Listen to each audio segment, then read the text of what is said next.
الحمد لله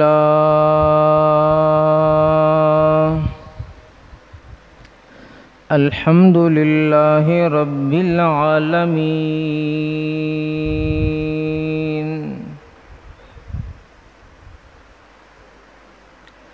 الصلاة والسلام على سيد الأنبياء والمرسلين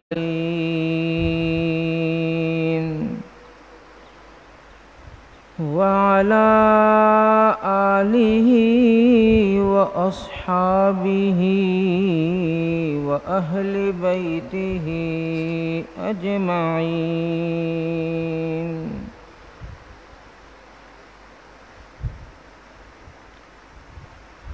لا سيما على الخلفاء الراشدين المهديين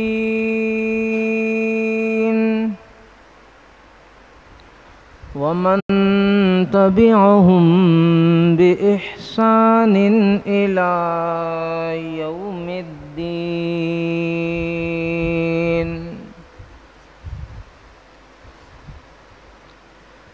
ولعنة الله على أعدائهم الرافزين الكافرين المرتدين إلى يوم الدين.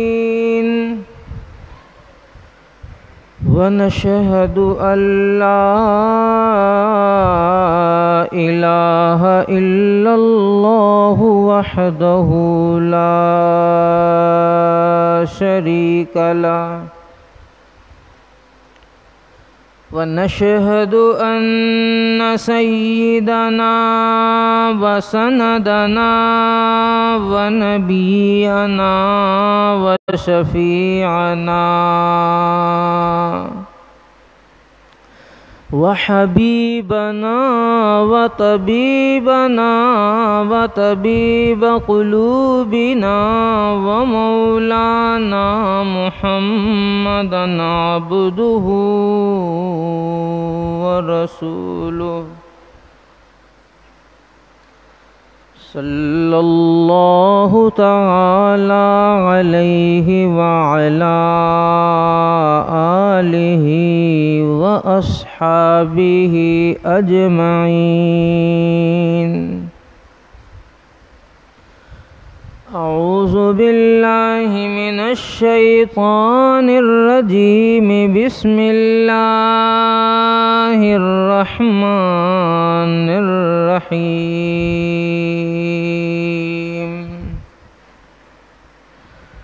شهر رمضان الذي أنزل فيه القرآن هدى للناس وبينات من الهدى والفرقان.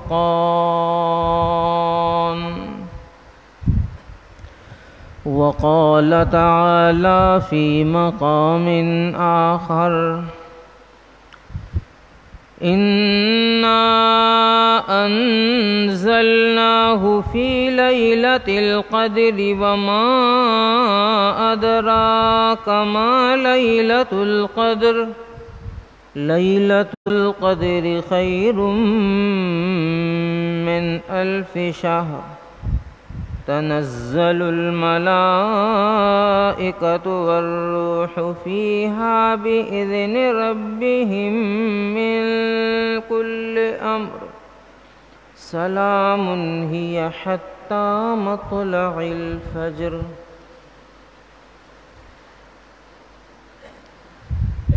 وعن أبي هريرة رضي الله تعالى عنه قال: قال رسول الله صلى الله عليه وسلم: من قام ليلة القدر إيمانا واحتسابا غفر له ما تقدم من ذنبه.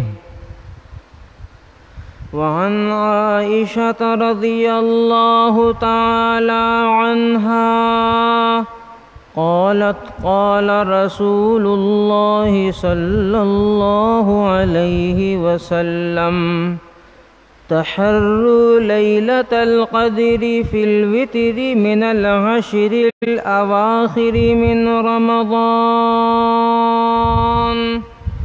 وعن عائشة رضي الله تعالى عنها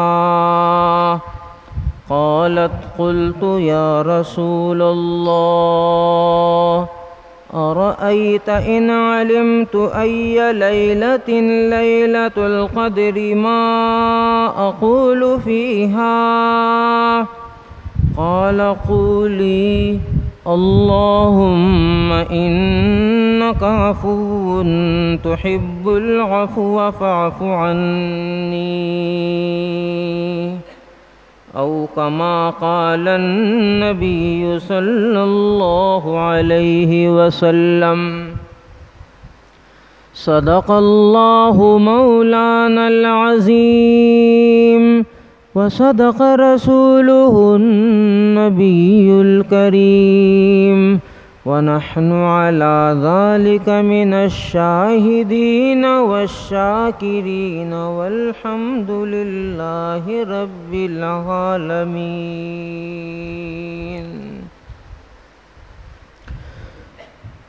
گرامی قدر محترم مکرم مسجد سامعین،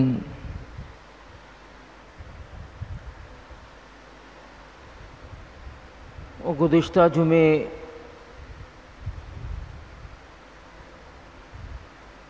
قرآن کریم کی عظمت اور فضیلت پر اور رمضان شریف کی عظمت اور فضیلت پر گفتگو ہوئی تھی.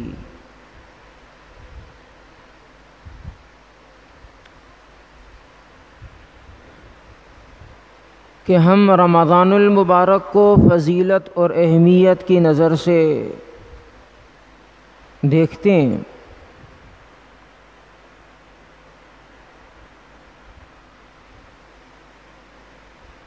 اللہ تعالیٰ نے قرآن کریم میں سال کے 12 مہینوں میں سے رمضان وہ واحد مہینہ ہے جس مہینے کی فضیلت اللہ تعالیٰ نے قرآن کریم میں بیان فرمائی ہے. اور یہی وہ مہینہ ہے جناب رسول اللہ صلی اللہ علیہ وسلم جس مہینے کی عظمت کو صحابہ کرام کے دلوں میں بٹھا کر گئے ہیں. ذخیرہ احادیث کی طرف اگر ہم اور آپ نظر ڈالیں تو ہمیں پتہ چلے گا کہ جناب رسول اللہ صلی اللہ علیہ وسلم رمضان کے مہینے میں جتنی زیادہ عبادات میں اپنے آپ کو تھکاتے تھے اتنا اور مہینوں میں اپنے آپ کو نہیں تھکاتے تھے. خود بھی حضور علیہ الصلوۃ والسلام عبادت میں اپنے آپ کو لگا رہے ہیں، اپنے گھر والوں کو بھی عبادت میں لگا رہے ہیں، اور صحابہ کرام کو بھی ترغیب دے رہے ہیں.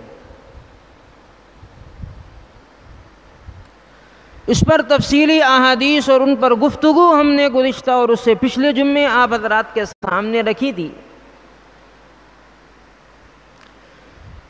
کہ جیسے ہم لوگ رمضان المبارک کو عظمت اور فضیلت والا مہینہ سمجھتے ہیں، اللہ تعالیٰ نے قرآن کریم کو رمضان المبارک کے مہینے میں نازل فرمایا، اور اللہ تعالیٰ نے رمضان کو قرآن سے جوڑا. تو معلوم یہ ہوا کہ جیسے رمضان عظمتوں اور فضیلتوں والا ہے، ایسے ہی قرآن کریم بھی عظمتوں اور فضیلتوں والا ہے.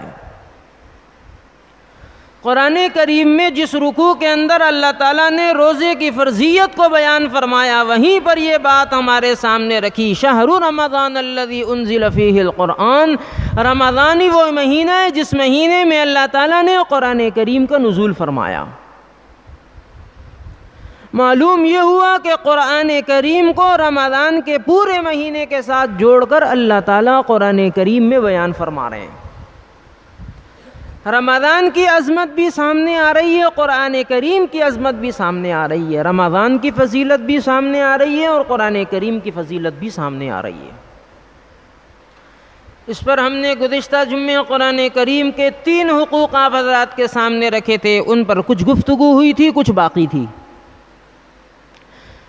پہلا حق قرآن کریم کا، قرآن کریم کی عظمت، قرآن کریم کی تعظیم، قرآن کریم کا احترام مسلمانوں کے دلوں میں ہونا چاہیے، اور الحمدللہ مسلمانوں کے دلوں میں قرآن کریم کی تعظیم ہے۔ مسلمان قرآن کریم کا پورا پورا احترام کرتے ہیں۔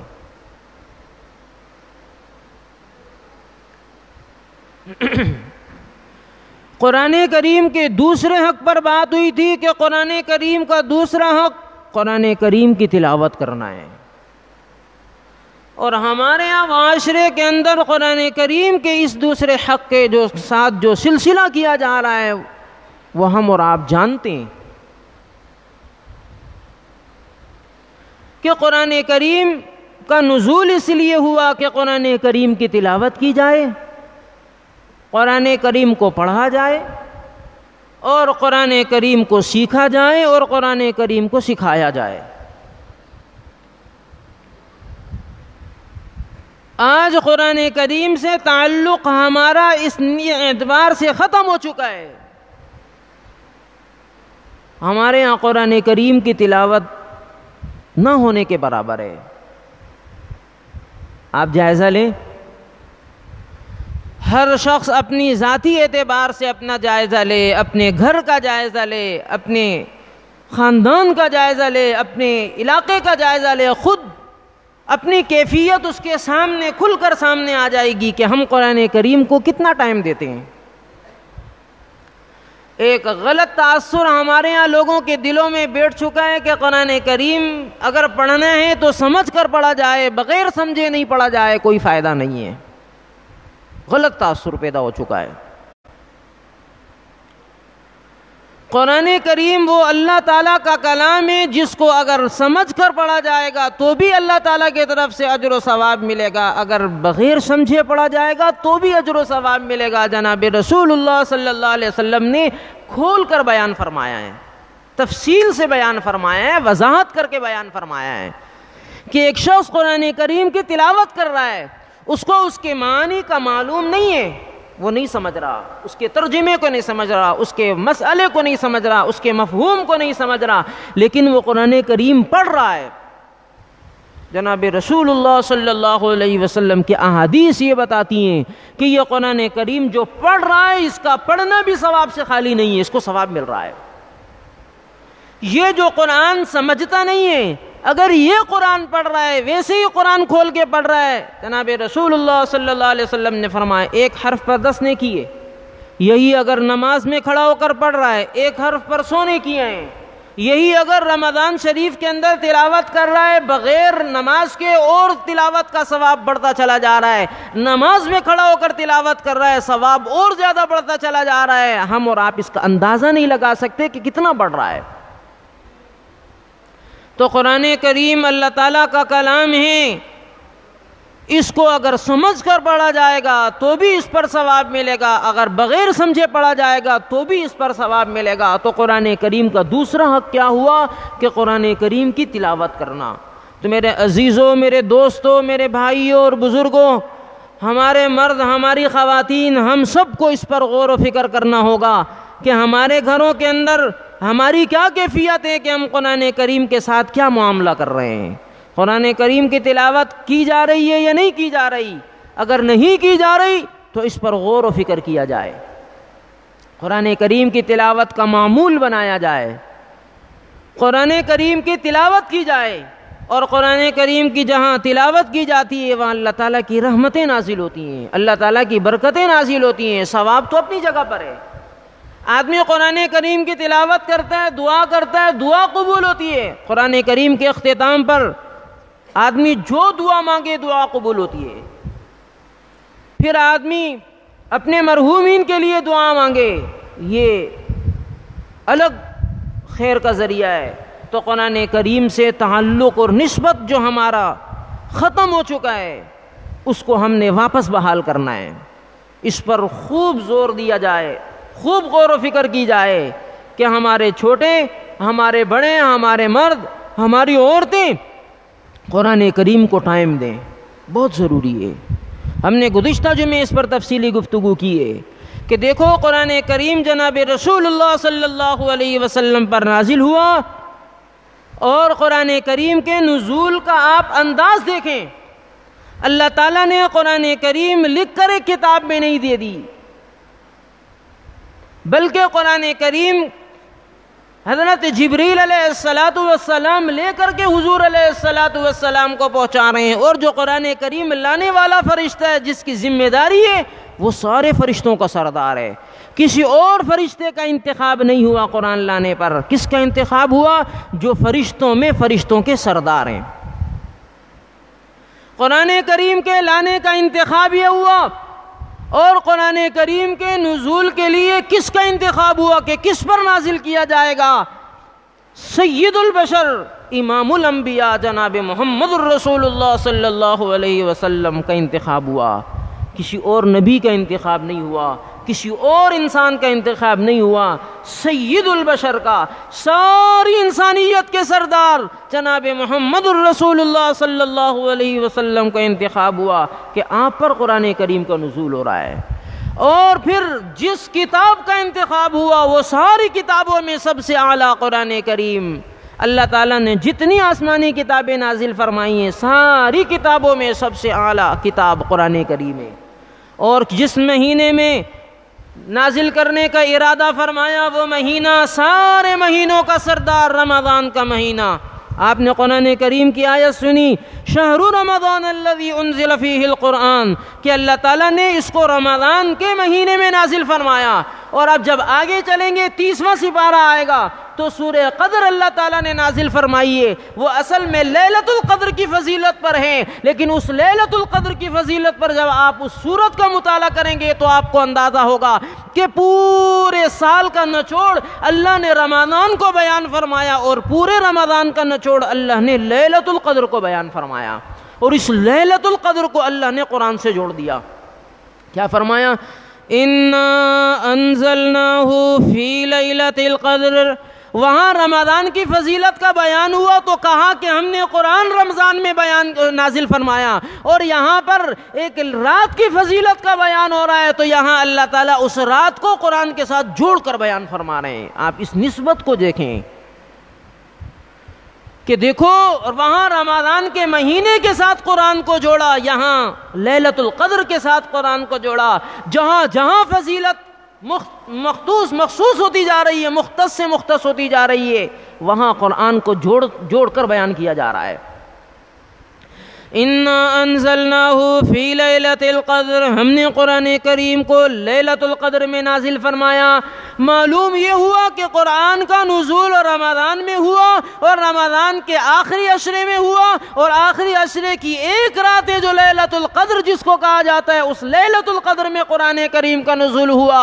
تو اتنی عظمتوں والی کتاب، اتنی رفعتوں والی کتاب، اتنی بلندی مرتبے والی کتاب جس کو اللہ تعالیٰ نے نازل کرنے کے لیے لیلۃ القدر کا انتخاب فرمایا، اور لیلۃ القدر کی فضیلت کو اللہ قرآن میں بیان فرما رہے ہیں کہ وَمَا أَدْرَاكَ مَا لَيْلَةُ الْقَدْرِ لَيْلَةُ الْقَدْرِ خَيْرٌ مِّنْ أَلْفِ شَهْرٍ، 1000 مہینوں سے بہتر ہے۔ 1000 مہینوں کے بارے میں مفسرین اور محدثین تشریح کر بتاتے ہیں 83 سال بنتے ہیں۔ تو آپ اندازہ لگائیں کہ قرآن کریم کی عظمت کو اتنا زیادہ اجاگر کیا جا رہا ہے، اتنا زیادہ چمکایا جا رہا ہے، اتنا زیادہ روشن کیا جا رہا ہے، اتنا زیادہ کھول کر واضح کیا جا رہا ہے، اتنا زیادہ کھول کر بیان کیا جا رہا ہے۔ اس کی وجہ کیا ہے؟ اس کی وجہ یہ ہے کہ یہ قرآن عظمتوں والی کتاب ہے، اور ہمیں اور آپ کو قرآن سے جوڑ دیا۔ پھر بھی ہم قرآن کریم کی تلاوت سے اپنے آپ کو دور رکھیں، کتنی زیادہ کم ہمتی کی بات ہے، کمزوری کی بات ہے، سستی اور غفلت کی بات ہے کہ ہم اس عظمت اور فضیلت کو اپنے آپ سے کتنا دور کر رہے ہیں۔ تو میرے عزیزوں، میرے دوستوں، بھائی اور بزرگوں، قرآن کریم کو ٹائم دینا ہم سب کے لیے انتہائی ضروری ہے، بہت ضروری ہے۔ اسی وجہ سے جناب رسول اللہ صلی اللہ علیہ وسلم کی آمد کا مقصد جس آیت میں بیان کیا، لقد من اللہ علی المؤمنین اذ بعث فیہم رسولا من انفسہم یتلو علیہم آیاتہ ویزکیہم ویعلمہم الکتاب، دونوں باتیں بیان فرما دی کہ حضور قرآن کریم کی تلاوت کر کر ان کو سنا رہے ہیں، یہ حضور کے آنے کا مقصد ہے، اور حضور ان کو قرآن کریم سکھا رہے ہیں۔ یہ حضور کے آنے کے دو مقاصد اس آیت مبارکہ میں بیان ہوئے ہیں کہ قرآن کریم پڑھ کر سنانا یہ حضور کے اہم مقاصد میں سے ایک مقصد ہے، اور دوسرا مقصد جو ایک اس آیت میں بیان ہوا وہ کیا بتلایا کہ حضور ان کو قرآن پڑھنا سکھا رہے ہیں۔ اسی وجہ سے حدیث میں آتا ہے خیرکم من تعلم القرآن وعلمہ، تم میں سب سے زیادہ بہتر اور فضیلت والا افضل وہی ہوگا جو قرآن کریم سیکھ رہا ہے، قرآن کریم سکھا رہا ہے۔ معلوم یہ ہوا کہ یہ اپنا وقت قرآن کریم کو دے رہا ہے، اور جو اپنا وقت قرآن کریم کو دے رہا ہے وہ اپنے آپ کو قیمتی بنا رہا ہے، وہ اپنا وقت ضائع نہیں کر رہا، وہ اپنا وقت قیمتی بنا رہا ہے۔ میرے عزیزوں، میرے بھائیوں، دوستوں اور بزرگوں، ہمیں بھی اپنا وقت قیمتی بنانے کے لیے قرآن کریم کو دینا ہوگا۔ آپ اندازہ لگائیں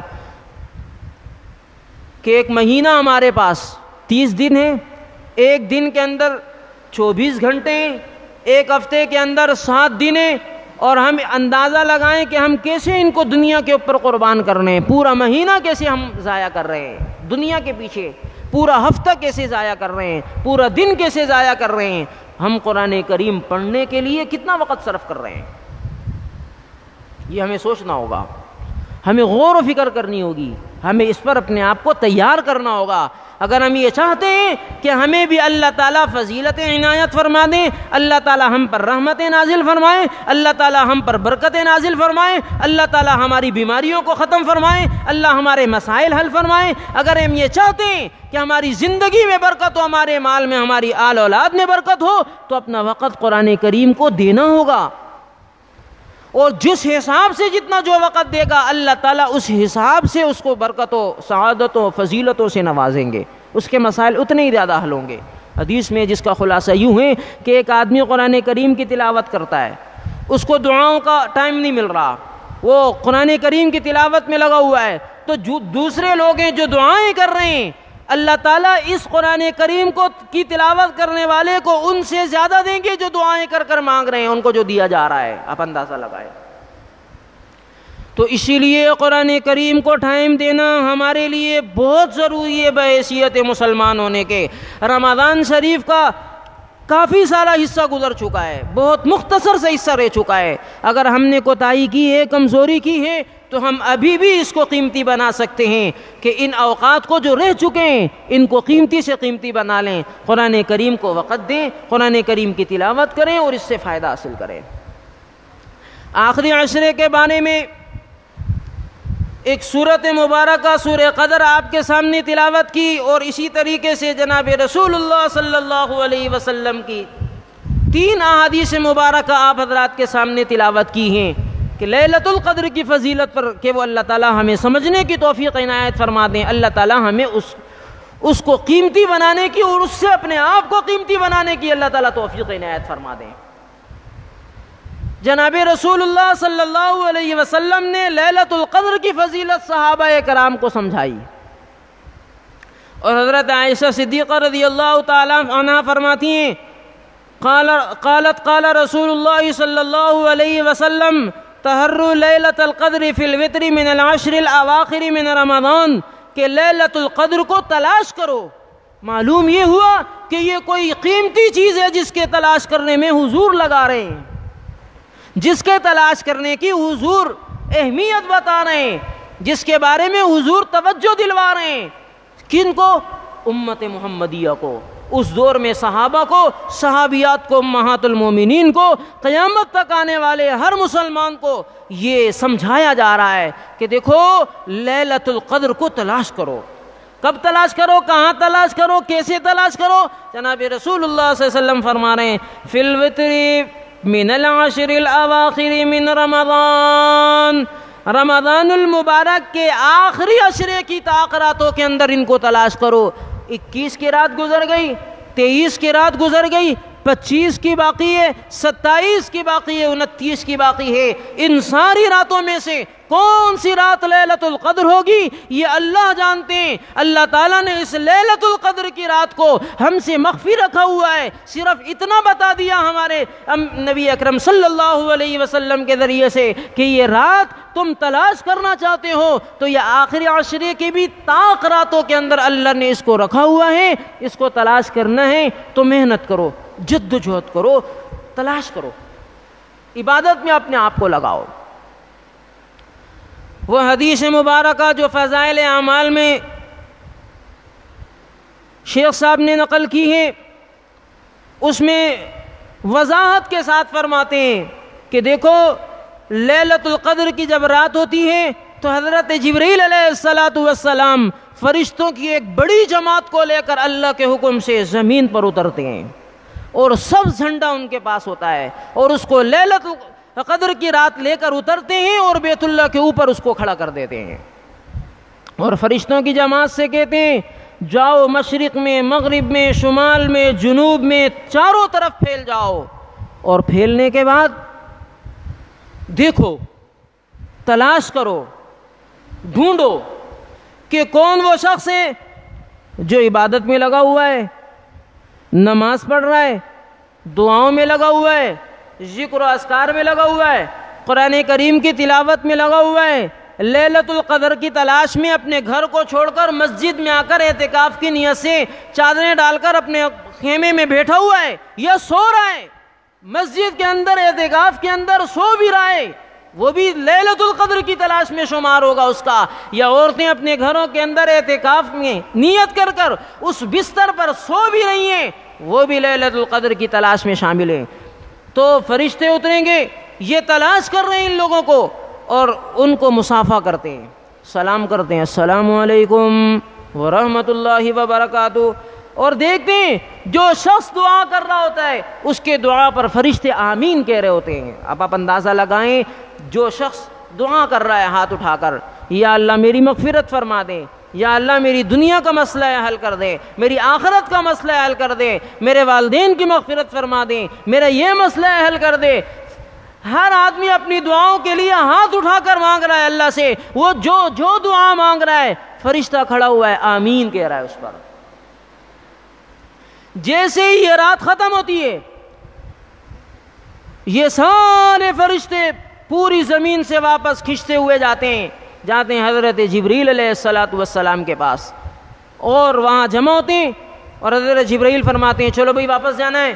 وہ پوچھتے ہیں بھائی کیا ہوا، امت محمدیہ کے ساتھ کیا معاملہ ہوا، لیلۃ القدر کی رات تھی۔ حضرت جبرائیل فرماتے ہیں بھائی جس نے اللہ سے مغفرت مانگی اللہ نے اس کو معاف کر دیا، بڑی بات ہے۔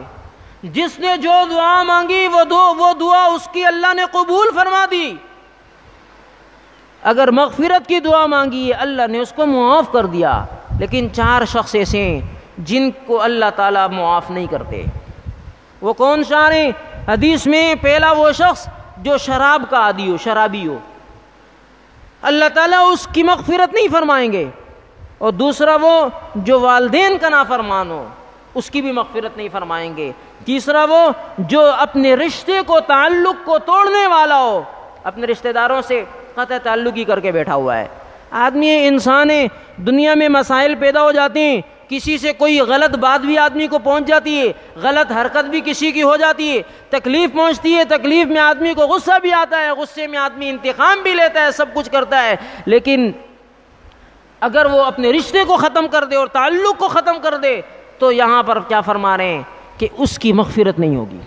دیکھو دنیا ہے، دنیا میں لوگوں سے آپ کو تکلیفیں پہنچیں گی، رنجشیں پہنچیں گی، پریشانیاں ہوں گی، کسی کی زبان سے تکلیف ہوگی، کسی کے عمل سے تکلیف ہوگی، کسی کے کردار سے تکلیف ہوگی، کسی کے معاملات سے تکلیف ہوگی۔ آدمی ہر کسی کو کسی نہ کسی سے کوئی نہ کوئی تکلیف اور پریشانی ہوتی رہتی ہے۔ اس پر اگر آدمی کہے کہ ٹھیک ہے بھائی یہ میرا رشتہ دار ہے، اس سے مجھے تکلیف پہنچی ہے، آج کے بعد میرا جینا مرنا ختم ہے اس سے، یہ ہے قطع تعلقی۔ بھائی میں زندگی بھر اس سے بات نہیں کروں گا، میرا زندگی بھر اس سے کوئی تعلق نہیں ہوگا، کوئی ناطہ نہیں ہوگا، یہ چیز اسلام نے منع فرمایا ہے۔ کہ کتنا بڑے سے بڑا معاملہ ہو جائے، آدمی آپس میں محبت سے پیار سے اس رشتے کو واپس بحال کر دے، ایک دوسرے کو معاف کر دے، ایک دوسرے کے ساتھ درگزر کر دے۔ حدیث میں آتا ہے آپ علیہ الصلوۃ والسلام نے فرمایا جو آسمان والوں کو معاف کرتا، زمین والوں کو معاف کرتا ہے، ان پر رحم کھاتا ہے، اللہ تعالیٰ آسمان والے اللہ اس پر رحم کھاتے ہیں، اس کو معاف فرما دیتے ہیں۔ کتنی بڑی بات ہے کہ ہم لوگوں کی غلطیوں پر ان کو معاف کر دیں، درگزر کر دیں، وہ اللہ ہماری غلطیوں سے ہمیں درگزر فرما کر ہمیں معاف فرما دیں گے۔ آدمی یہ چاہتا ہے کہ اللہ اس کو معاف کر دیں، تو اس کو بھی یہ چاہیے کہ وہ بندوں کو جو اس کے ساتھ زیادتیاں کر چکے ہیں ان کو معاف کر دے، اللہ کے لیے معاف کر دے۔ یہ اسلام تعلیم دے رہا ہے، یہ شریعت مطہرہ ہمیں درس دے رہی ہے، جناب رسول اللہ صلی اللہ علیہ وسلم کی تعلیمات ہیں، یہ قرآن کریم کی تعلیمات ہیں، اس کو اسلامی تعلیم کہا جاتا ہے کہ کسی سے آپ کو رنجش، تکلیف، پریشانی پہنچی ہے، آپ معاف کر دیں اللہ کے لیے، آپ اللہ کے لیے اس کو آج معاف کریں گے، کل قیامت کے دن آپ نے اللہ تعالیٰ کی نافرمانیاں کر کر اللہ کے دربار میں پہنچیں گے، اللہ تعالیٰ آپ کو اس پر معاف کر دیں گے، آپ نے اللہ کے بندے کو معاف کیا ہے۔ تو اسی لیے شب قدر کی راتیں چل رہی ہیں، یہ آخری عشرہ ہیں، ہمیں بھی اپنا جائزہ لینا چاہیے اپنے تعلقات پر کہ کس کس رشتہ دار سے ہم نے تعلق اور ناطہ توڑا ہوا ہے۔ اگر خود سے توڑا ہوا ہے اس کو سلام کر کر، اس سے گفتگو کر کے اس سے معاملہ ختم کیا جائے، اس کو بھائی ہم نے آپ کو معاف کر دیا، آپ بھی ہمیں معاف کر دیں۔ اتنی قیمتی راتیں ہیں اور یہ قیمتی عشرہ ہیں، کہیں اللہ تعالیٰ ہمیں مغفرت سے محروم نہ کر دیں، تو اس مغفرت کی محرومی سے اپنے آپ کو بچانا ہے۔ دیکھو رشتہ داروں میں بھی ہوتے ہیں، گلی میں بھی ہوتے ہیں، محلے میں بھی ہوتے ہیں، ہر جگہ آدمی رہتا ہے، ملنے جلنے والے ہوتے ہیں، تو قطع تعلق کسی سے نہ ہو، اور کچھ بھی نہیں تو کم از کم سلام دعا ہونی چاہیے۔ بہت زیادہ آدمی کسی سے ملنا گھلنا نہیں چاہتا، بہت زیادہ معاملات کے اندر دخل اندازی نہیں چاہتا، تو کم از کم اتنا تو کر سکتا ہے السلام علیکم، وعلیکم السلام، خیریت سے ہیں؟ ہاں خیریت سے ہیں۔ تو اتنا اگر آدمی بھی اپنے تعلق کو بحال کر دے، بیماری پر اس کو پوچھ لے، خوشی میں اس کے ساتھ شریک ہو جائے، تو اللہ تعالیٰ اس کی بھی مغفرت فرما دیں گے، امید ہے۔ لیکن آدمی اس سے بھی گیا تو وہ اپنے آپ کو خود نقصان پہنچا رہا ہے، کسی دوسرے کا کوئی نقصان نہیں ہے۔ اسی لیے ہمیں اپنے معاملات پر توجہ دینی ہوگی۔ شرابی کے بارے میں کہہ دیا کہ اس کی مغفرت نہیں ہوگی، والدین کے ساتھ نافرمانی کرنے والے کے بارے میں کہہ دیا اس کی مغفرت نہیں ہوگی، ہمیں بھی اپنے والدین کے ساتھ اچھے انداز میں چلنا چاہیے، اچھی ترتیب کے ساتھ زندگی گزارنی چاہیے، ان کے حقوق کا خیال رکھنا چاہیے، ان کی ضرورتوں کا خیال رکھنا چاہیے۔ حدیث میں اگر کوئی شخص اپنے ماں باپ میں سے کسی ایک کو دیکھے گا ایک مرتبہ دن میں، اللہ تعالیٰ اس کو حج مبرور کا ثواب دیں گے۔ حج مبرور وہ حج جو مقبول ہے، اللہ تعالیٰ نے قبول کر لیا، اس کا ثواب مل کے رہے گا، اس کا ثواب ملے گا۔ ماں باپ کی صرف زیارت کا، صرف دیکھنے کا، ان کے حقوق کو پورا کرنے پر جو اللہ اجر دیں گے وہ اپنی جگہ پر ہے، ان کی طرف سے آنے والی تکلیفوں کو برداشت کر کر اس پر صبر کریں گے، اس پر اللہ اجر دیں گے، وہ اپنی جگہ پر ہیں۔ لیکن صرف ان کے چہرے کی زیارت کرنے پر اللہ تعالیٰ جو اجر دے رہے ہیں وہ کیا بتایا جا رہا ہے؟ وہ یہ حج مبرور کا ثواب مل رہا ہے۔ صحابہ کرام نے جب سنا تو جناب رسول اللہ صلی اللہ علیہ وسلم سے پوچھا، یا رسول اللہ صلی اللہ علیہ وسلم، اگر ہم اپنی والدہ کو، اپنے والد کو دن میں ایک سے زیادہ کئی مرتبہ دیکھیں گے تو کیا ہمیں ہر مرتبہ مقبول حج کا ثواب ملے گا؟ آپ نے فرمایا اللہ تعالیٰ اس سے بھی زیادہ دینے والے ہیں، آپ اندازہ لگائیں۔ معلوم یہ ہوا کہ 100 دفعہ دیکھو گے 100 دفعہ حج کا ثواب ملے گا، اور حج بھی وہ جو مقبول ہو اللہ کے لیے کی نظر میں۔ تو اسی طریقے سے چوتھا شخص وہ جس کو مغفرت سے محروم رکھا جائے گا، وہ کینہ رکھنے والا، دوسرے مسلمان کے بارے میں بغض رکھنے والا۔ دیکھو کسی کے بارے میں بغض رکھنا، کینہ رکھنا مناسب نہیں ہے۔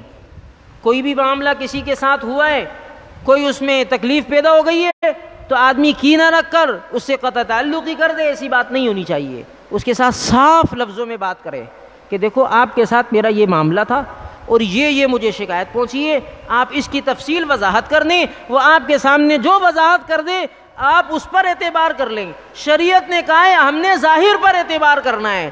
وہ جو ظاہری کیفیت آپ کے سامنے رکھ دے آپ اس کو اپنے سامنے رکھیں اور اس کو قبول کریں. اگر اس کی غلطی اس میں نہیں ہے تو اپنے آپ کو ملامت کریں کہ میں نے اس کے ساتھ زیادتی کی ہے, مجھے نہیں کرنی چاہیے, اور اس سے معافی مانگیں. اگر اس سے غلطی ہوئی ہے وہ اپنا عذر پیش کر رہا ہے تو اس کے عذر کو قبول کیا جائے, اس پر اللہ کر دیں گے.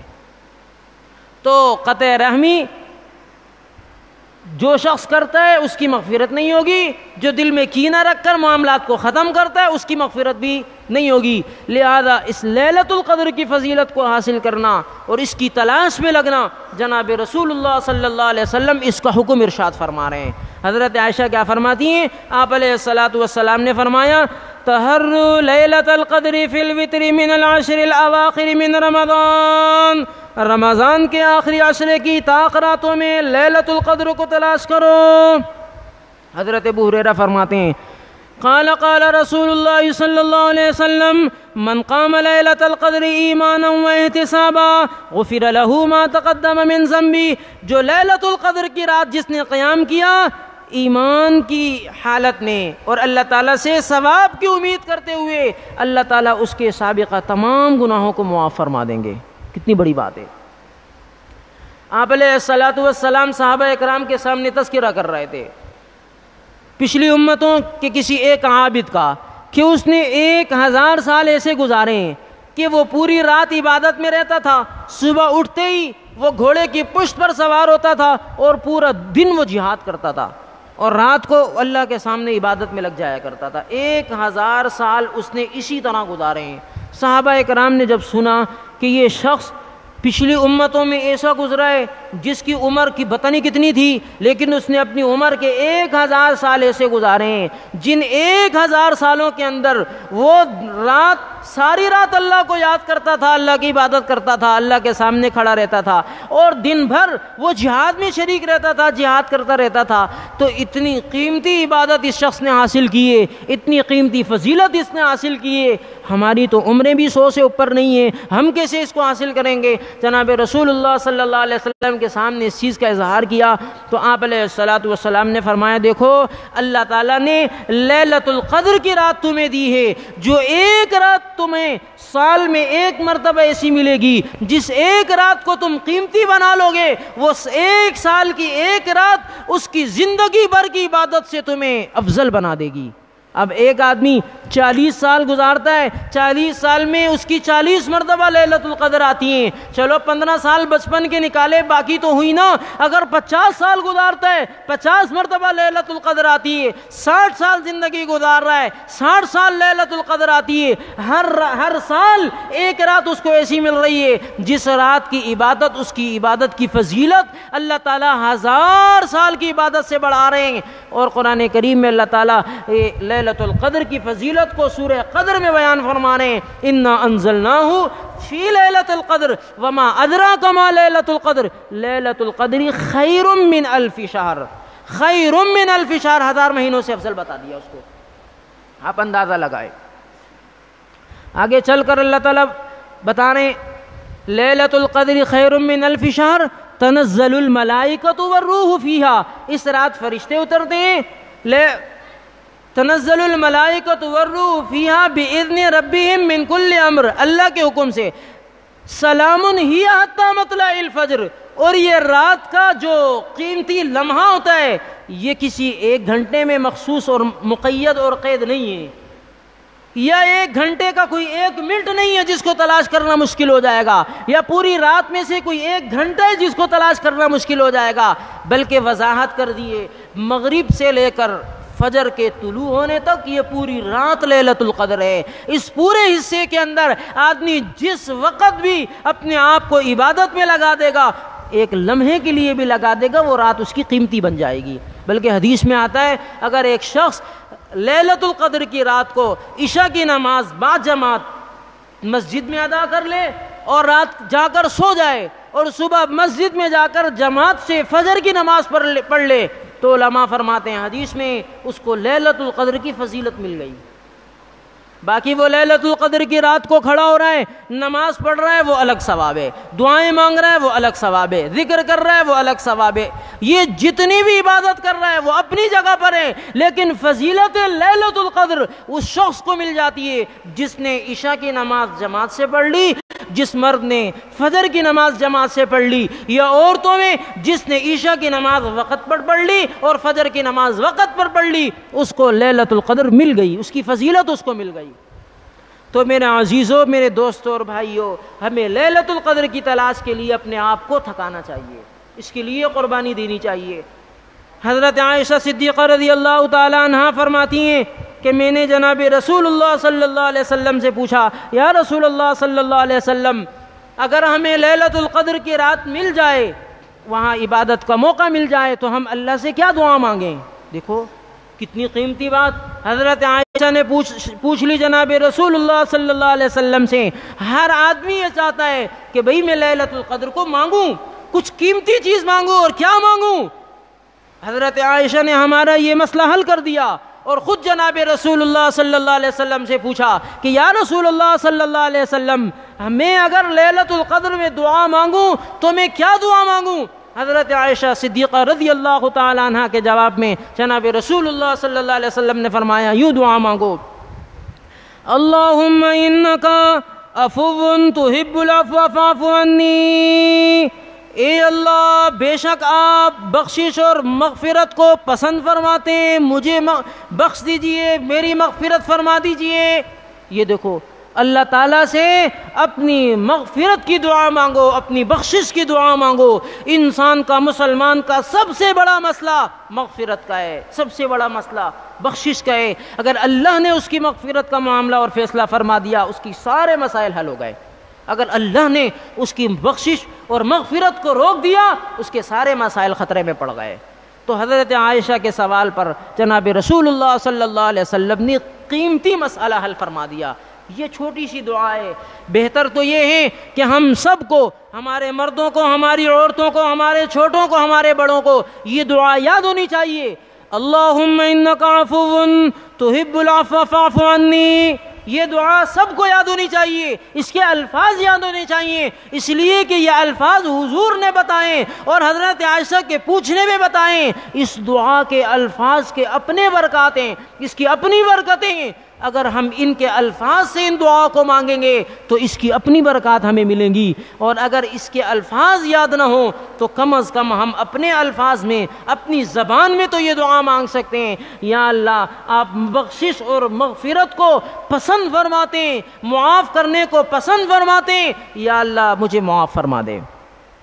دیکھو دنیا میں کوئی آدمی کسی کے ساتھ زیادتی کرتا ہے، جب زیادتی ہو جائے نا تو آدمی کہتا ہے جب تک میں اس سے انتقام نہیں لوں گا میرا دل ٹھنڈا نہیں ہوگا، میں بدلہ لے کے چھوڑوں گا اس کو۔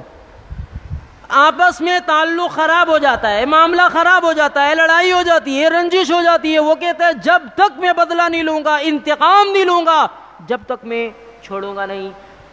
آج ہم اللہ تعالیٰ کی کتنی نافرمانیاں کرتے ہیں، کتنے اللہ تعالیٰ کے حکم کی خلاف ورزی کر رہے ہیں۔ اللہ تعالیٰ یہ نہیں فرما رہے کہ میرے بندے تو نے پورا سال میرے حکم کی خلاف ورزی کی ہے، تجھے میں سزا میں لازمی ڈالوں گا، تجھے نہیں چھوڑوں گا، بلکہ اللہ فرما رہے ہیں کہ میں تجھے معاف کروں گا۔ اللہ اس معافی کو پسند فرماتے ہیں، اللہ تعالیٰ انتقام کو پسند نہیں فرماتے۔ بندہ انتقام پسند فرماتا ہے، وہ انتقام پسند کرتا ہے کہ میرے ساتھ جس نے زیادتی کی ہے، جس نے میرے ساتھ غلطی کی ہے، جس نے میرے حق کو تلف کیا ہے، میرے حق کو توڑا ہے، جس نے میرے حکم کو توڑا ہے، میری خلاف ورزی کی ہے، میں اس کو چھوڑوں گا نہیں، میں اس سے انتقام ضرور لوں گا۔ یہ انسان آپس میں ایک دوسرے سے جب تک انتقام نہیں لیتے اس وقت تک ٹھنڈے نہیں ہوتے۔ اسلام ہمیں کیا بتاتا ہے؟ انتقام کو چھوڑو، معاف کر دو۔ اگر کسی سے بدلہ لینا ہی ہے تو اتنا ہی لو جتنا اس نے زیادتی کی ہے، ورنہ بہتر یہ ہے کہ معاف کر دو۔ جو معاف کر دے گا اللہ اس کو بدلہ دیں گے۔ کتنی بہترین بات ہے۔ تو میرے عزیزوں، اللہ تعالیٰ اس سزا پر جو سال بھر ہم نے نافرمانی کر کر ہمارے اوپر بنتی ہے، اللہ نے یہ نہیں کہا کہ میں تمہیں اس سال بھر کی نافرمانیوں پر سزا دوں گا۔ اللہ نے فرمایا میں بخشش کو پسند فرماتا ہوں، میں بخش دوں گا، شرط یہ کہ تم مانگو تو صحیح۔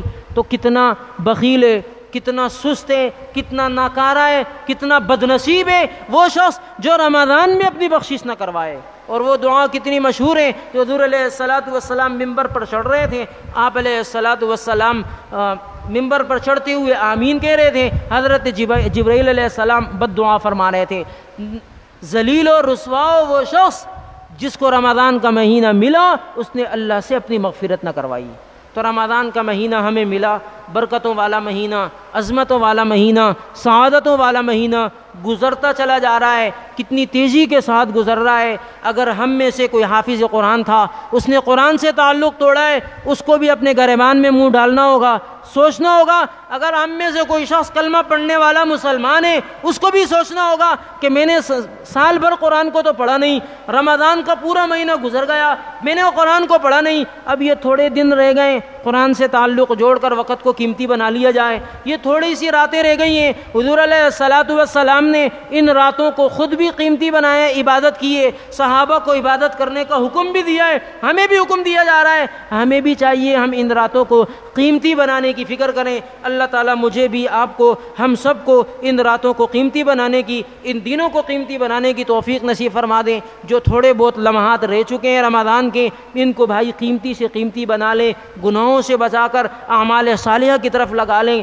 کتنے نوجوان ایسے ہیں مارکیٹوں کے اندر، ہمارے محلوں کے اندر، ہمارے گھروں کے اندر، کتنی عورتیں ایسی ہیں جو صحت مند ہوتے ہوئے بھی جنہوں نے اب تک روزے نہیں رکھے، خدا کے لیے توبہ کرنی چاہیے، ان کو معافی مانگنی چاہیے۔ وہ دن گرم تھے، گزر چکے ہیں، کتنے ٹھنڈے دن چل رہے ہیں، افسوس ہے ہم نے ان دن روزے نہیں رکھے، وہ بھی رکھنے چاہیے تھے۔ جنہوں نے رکھے اللہ نے ان کی گرمی ان کے لیے آسان کر دی ہے، جنہوں نے نہیں رکھے ان کے لیے وہ گرمی اور زیادہ مشکل بنی ہے اور وہ وبال بن گئی، آخر میں کتنا مشکل پیش کر دے گی ہمارے لیے۔